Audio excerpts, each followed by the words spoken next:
Pasyan kita nang sepa manggilin di sungai Napil aman hang susui den.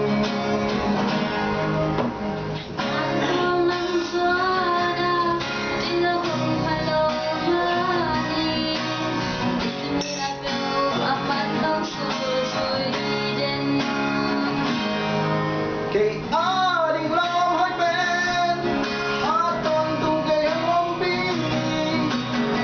nang nalalaman kay hong karin tong pa.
Bagi aman ang waksa so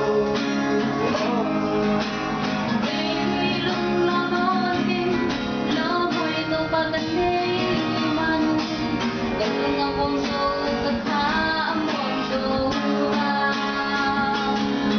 siniswapel mo bangin ang inabing ilong aton tungin tupahong yan.